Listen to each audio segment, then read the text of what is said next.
On dit d'un bon repas qu'il laisse sur sa faim. Je pense que l'échange auquel nous avons assisté et les questions qui viennent d'être posées, qui par définition n'ont pas de réponse en une ligne, en un paragraphe, et parfois pas même en une vie, ne peuvent être données immédiatement. Mais le fait que ces questions soient posées ici, le fait que vous ayez débattu tous les quatre, avec peut-être au départ des points de vue légèrement différents, d'ailleurs pas seulement au départ, car rien ne serait plus triste que des hommes et des femmes de culture qui l'abandonneraient, parce que ça prouverait qu'ils sont sans conviction, mais s'il n'y a pas de conviction, il n'y a pas non plus de culture. Alors maintenant, nous avons quelqu'un de très particulier qui va animer la catonne. Alors, pourquoi est-il très particulier? Parce que il est plutôt connu comme chef d'orchestre. C'est un disciple de Leonard Bernstein. Et simplement, probablement pour pouvoir diriger la caton, j'ai regardé un tout petit peu ce qu'il avait fait avant. Eh bien, il est diplômé de philosophie. Alors, je ne sais pas si c'est un philosophe qui s'est mis à la musique ou un musicien qui philosophe, mais en tout cas, il faut se faire à l'idée que les artistes sont souvent intelligents et qu'ils ne sont pas artistes parce qu'ils ne savaient ou ne pouvaient rien faire d'autre. C'est souvent simplement parce qu'ils l'ont choisi. Ita Italgam.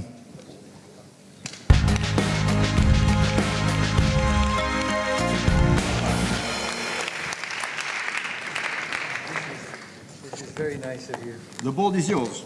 Thank you so much. Bonsoir. À propos, ce débat était formidable. Hein. Vous ne trouviez pas? C'était vraiment, c'était un débat très élevé. Enfin, et je ne critique rien. Hein. Là, je me rappelle l'année dernière, c'est la première fois que je venais ici. Alors malheureusement, je ne parle pas français. Enfin, je parle d'autres langues que le français, mais pas le français. Et j'ai été hypnotisé par toute cette ambiance, hein, et en particulier l'art français de la rhétorique. C'était... Alors, il y avait le ministre la ministre de la Culture qui s'est exprimée pendant un quart d'heure et c'était comme une superbe colorature.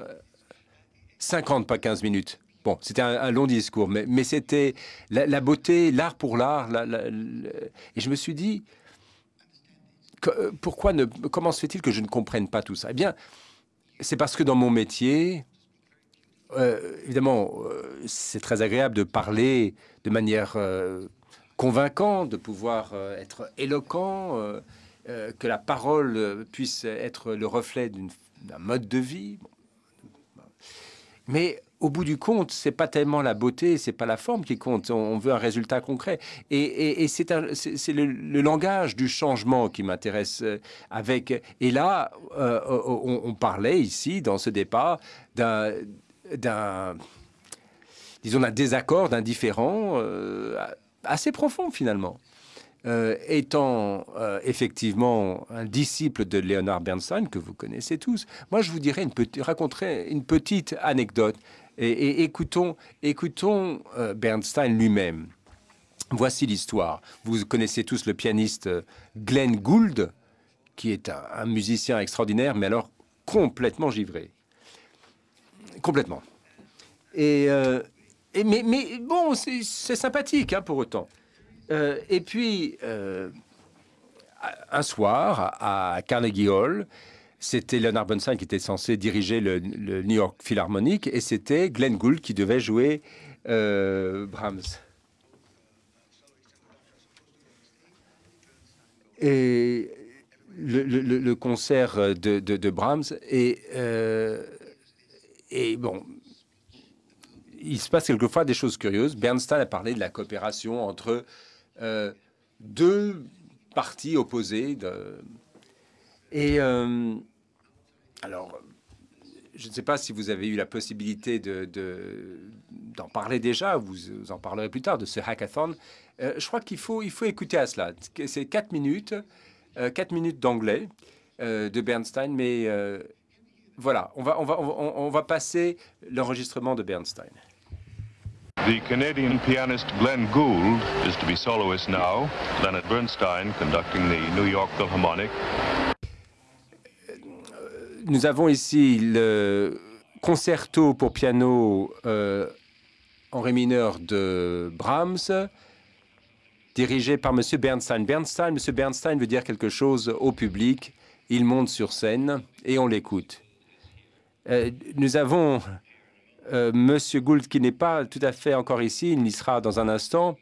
Comme vous le savez, je n'ai pas l'habitude de m'exprimer au concert, sauf le jeudi soir, mais on s'est retrouvé dans une situation un peu curieuse et qui mérite de dire un mot ou deux.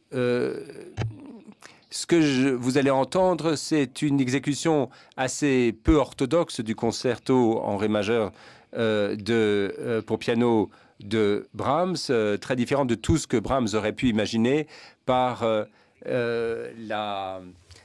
l'éventail de sa gamme et quelquefois les distances prises par le pianiste par rapport à la partition. Je ne suis pas toujours d'accord avec les choix de M. Gould. Alors ça amène la question, pourquoi suis-je ici à diriger cet orchestre? La raison, c'est que M. Gould est très sérieux par rapport à son art et je dois prendre de bonne foi ce qu'il fait. Et ce qu'il fait est suffisamment intéressant pour que, d'une certaine façon, je trouve sa démarche intéressante. La question reste posée. Dans un concerto pour piano, c'est qui le patron? C'est le soliste ou le chef d'orchestre? Eh bien, la réponse est que c'est quelquefois l'un, quelquefois l'autre, selon les acteurs concernés. Mais presque toujours, ce sont les deux qui arrivent à se retrouver, à se rejoindre par persuasion, charme ou par menace pour arriver à une œuvre, disons, unifiée. Il ne m'est arrivé qu'une seule fois dans ma vie où j'ai dû m'incliner devant un soliste qui avait un point de vue qui n'était pas le mien, et c'était lorsque j'ai accompagné M. Gould la première fois. Mais ici, cette fois-ci, les écarts, les divergences de vue sont telles que je dois quand même ici faire un petit avertissement et me désolidariser quelque peu de cette interprétation. Alors vous allez dire, mais alors pourquoi je suis ici à diriger l'orchestre? Pourquoi j'ai pas envoyé un assistant à ma place? Eh bien parce que je suis fasciné de découvrir de cette nouvelle façon d'interpréter cette œuvre très connue. Et puis, il y a des éléments de la performance, de la prestation de M. Gould qui jaillissent avec une fraîcheur extraordinaire. Et puis, troisièmement, parce que nous pouvons tous apprendre quelque chose de cet artiste extraordinaire qui est un interprète pensant. Et puis, ce que disait Dimitri Mitropoulos, il y a un élément sportif et c'est le facteur de curiosité, d'aventure, d'expérience qui me font vibrer. Et croyez-moi, cette semaine fut une réelle aventure de collaborer avec M. Gould sur ce concerto de Brahms. Et c'est dans cet esprit que nous vous le présentons maintenant.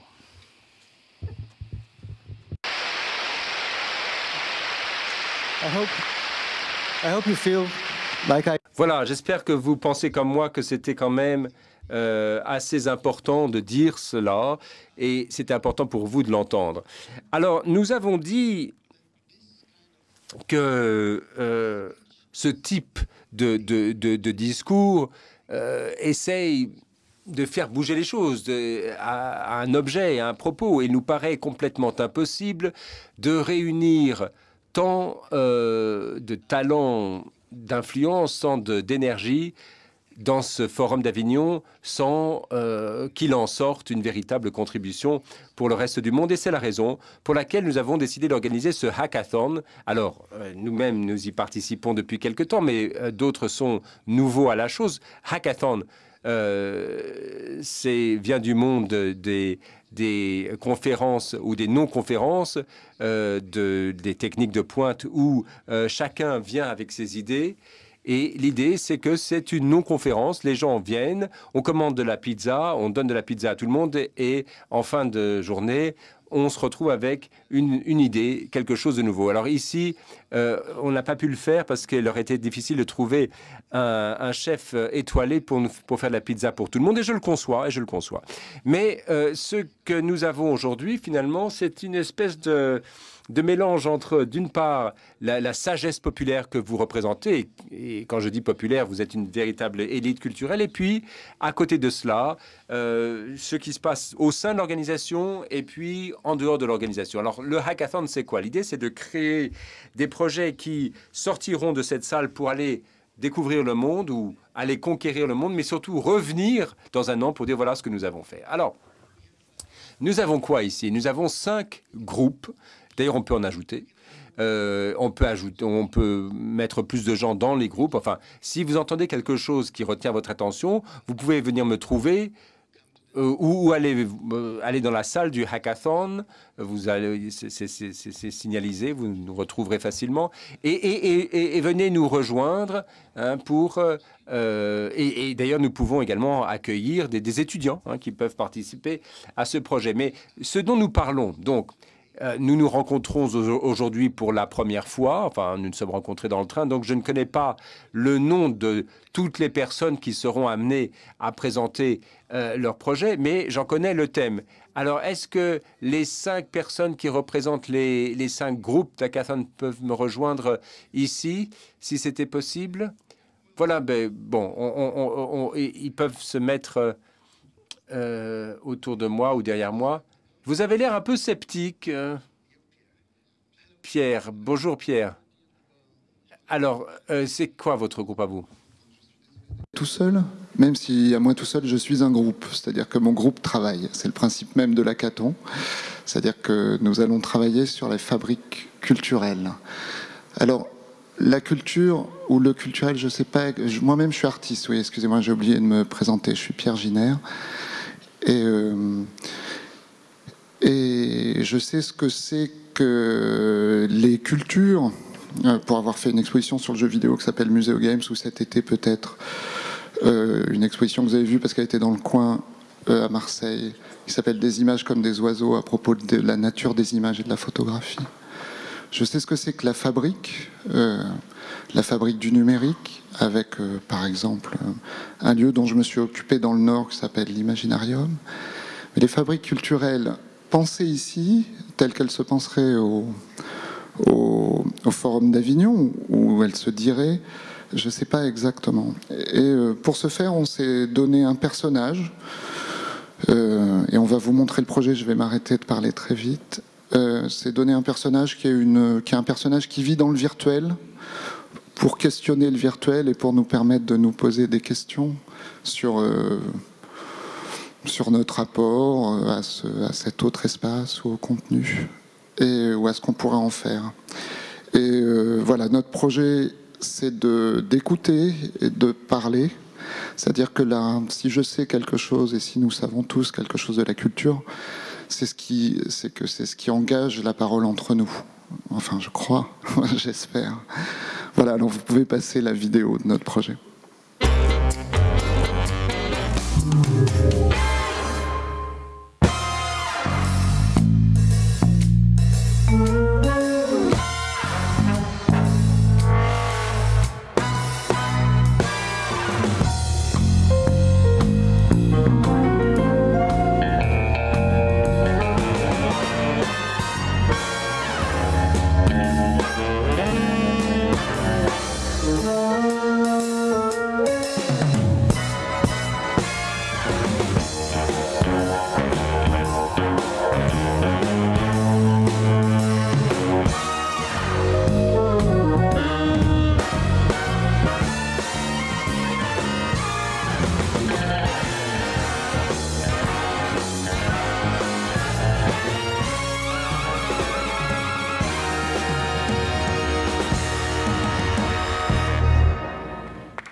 Claudio Vandi, je suis avec... Où est mon équipe en fait? J'en ai 2 qui sont là, voilà. Les autres, je les ai pas vus. Voilà, par là.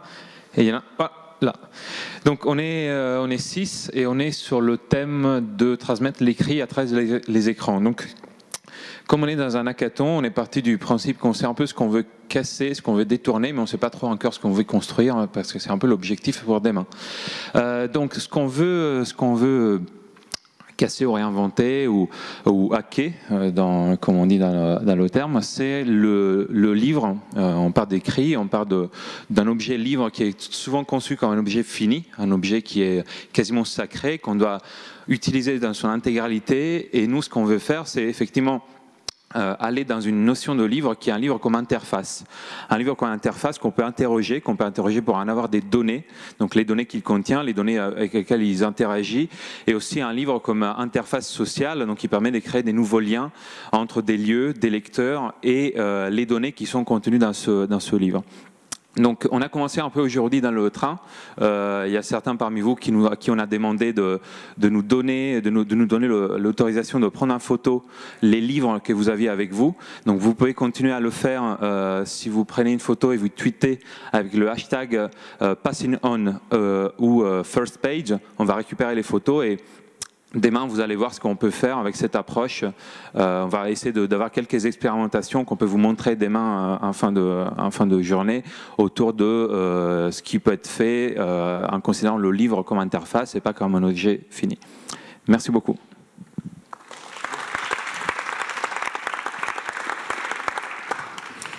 Bonjour à tous. Alors nous, on est venus en équipe. Pour le coup, on est tous autour de la table juste là, composée de Nicolas Gaume, de Camille Cobrière, d'Alizé Doumerc et de moi-même, Léo Caillard. On va tenter de répondre à la question « Prescrire la culture ?» Un vaste sujet à l'ère du big data, de l'information sur Internet et un peu du suivi des goûts de chacun. Je vais passer la parole à Alizé et Camille qui ont monté la start-up Guest Views, qui est un peu la base du projet sur lequel vous allez participer demain, qui collecte de l'information sur les visiteurs des lieux et des institutions culturelles. Elles vont être un peu plus à même de vous préciser le projet. Bonjour à tous. Donc effectivement, prescrire la culture, c'est une grande thématique, surtout à l'ère du numérique. Les contenus évoluent, se multiplient et surtout les prescripteurs changent, évoluent encore. On passe du statut d'expert aux prescripteurs sur les réseaux sociaux. Donc bref, le big data est parmi nous. Nous, on n'a pas peur du big data et nous allons l'exploiter. Comment demain nous faisons une expérience qui va durer 24 heures où vous serez mis en contact avec Léo Caillard, la qui vient de discuter, et nous deux, photographie, questionnaire pour essayer de comprendre vos goûts. Donc vous avez 24 heures pour participer. Nous espérons que vous serez tous présents, enfin le plus possible. Donc voilà, n'hésitez pas et évidemment on présente les résultats demain pour la restitution. Merci beaucoup.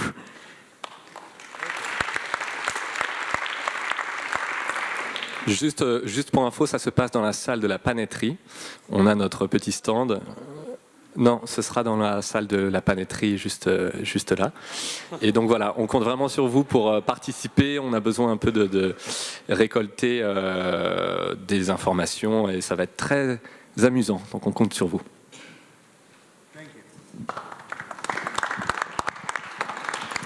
Bonsoir, je suis Laurent Sorbier, j'interviens dans le groupe qui va se consacrer à la question des moteurs de recherche au service de la diversité culturelle.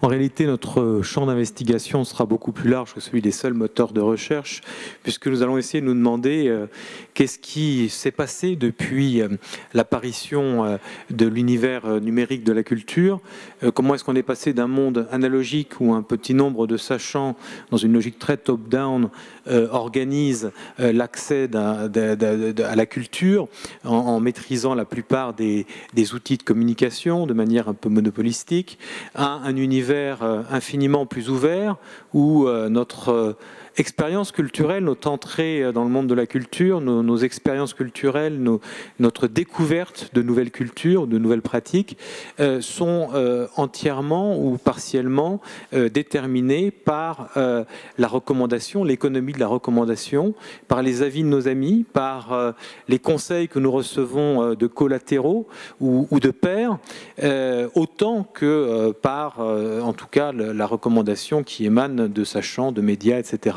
Donc on est dans un univers extrêmement différent et on va essayer de s'interroger sur la manière dont on peut, puisqu'il s'agit d'un hackathon, de casser les codes ou de réécrire les codes. Le juriste américain Lawrence Lessig dit que le code informatique c'est de la loi. Eh bien nous allons essayer de voir si on peut écrire ensemble des petits bouts de loi dans ce monde numérique qui serait destiné à la fois aux institutions publiques, aux institutions culturelles publiques, mais aussi à l'ensemble des acteurs, là encore dans une logique, on va dire, qui prenne complètement en compte le fait que l'accès à la culture, encore une fois, n'est plus le fait d'un petit nombre d'acteurs, mais est aujourd'hui guidé, pensé, organisé de manière infiniment plus, si ce n'est démocratique, en tout cas plus large, en faisant intervenir beaucoup plus d'acteurs. Et on aura la chance aussi, puisqu'on considère que la notion de moteur de recherche est évidemment centrale, même si elle n'est pas, je le disais, le point unique de nos travaux, de pouvoir voir un très joli démonstrateur avec un projet qui est développé au sein de l'INA, qui s'appelle Otemedia et qui est un moteur de recherche qui permet de voir comment, en temps réel, émergent des sujets proches de la culture au sein des médias et quels sont les points saillants et comment est-ce qu'ils peuvent éventuellement structurer ou pas le débat culturel. Voilà, donc on espère que vous viendrez nombreux demain.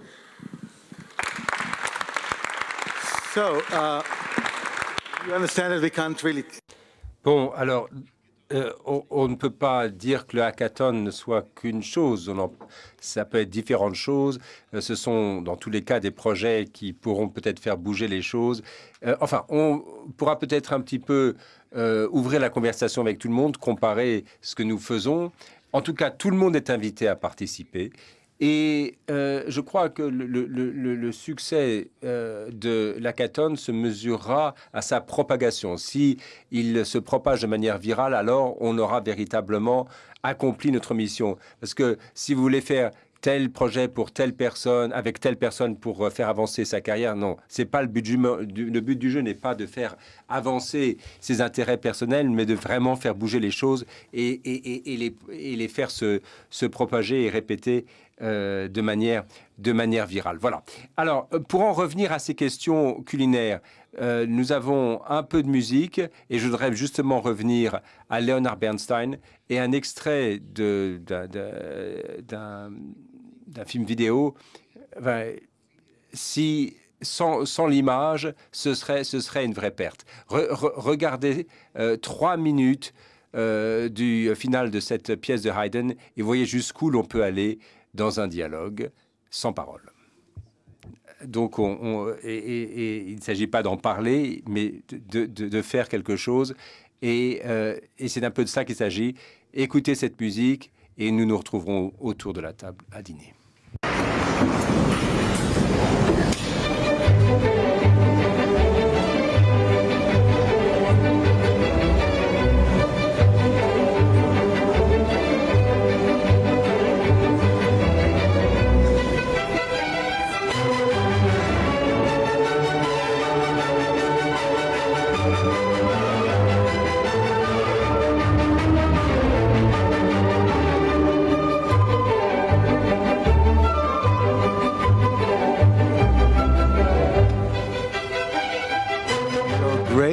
Now with the visuals, it's all about the visuals. Maintenant, avec l'image, parce que la musique sans l'image, c'est pas tout à fait ça. Alors, le technicien me dit d'attendre un instant, et quand nous aurons l'image, peut-être sans la musique, on va se mettre à chanter. On peut chanter ensemble? Non, allez. Moteur.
I just want to say À propos, ça me fait plaisir que ça vous ait plu.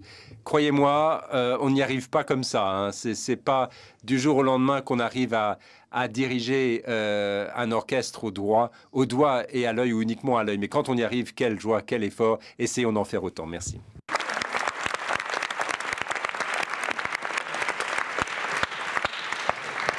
Itai, merci. Bravo. Voilà, on aurait pu aimer que ça dure un peu plus, mais il y a quelque chose qui vous attend. Mais avant que je ne vous parle de ce qui vous attend, d'abord, demain matin, si c'était possible, il serait bien que vous soyez là vers 8h30. Nous commencerons de façon très précise dans cette pièce, assis, à 9h moins le quart. Par ailleurs, à 22h ce soir, vous avez un concert donné d'abord pour les Avignonnaises et les Avignonnais, parce que quand on parle de culture dans une ville de culture, il n'est pas forcément inutile d'oublier celles et ceux qui y vivent. Donc à 22h, à l'Opéra Théâtre, le groupe Nouvelle Vague. Enfin, dernier point, maintenant... vous allez pouvoir peut-être partager quelques petits sandwichs, mais d'abord parce qu'il fait froid, ensuite parce qu'on ne souhaite pas vous perdre. Vous allez passer par l'intérieur du Palais des Papes, ce qui fait que vous ne verrez pas le Palais des Papes, mais vous aurez d'autres occasions de voir le Palais des Papes, et notamment demain soir à 20h30 et à 22h30, le Palais des Papes sera spécialement...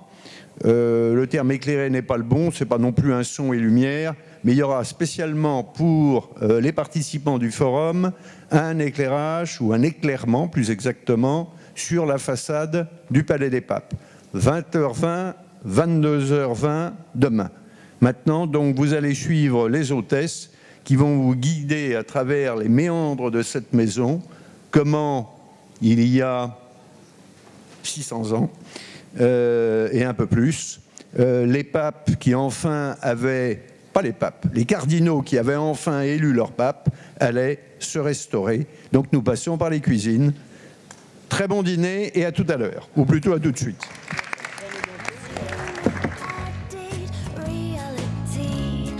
treats me like a dog, gets me down on my knees. We call it master and servant.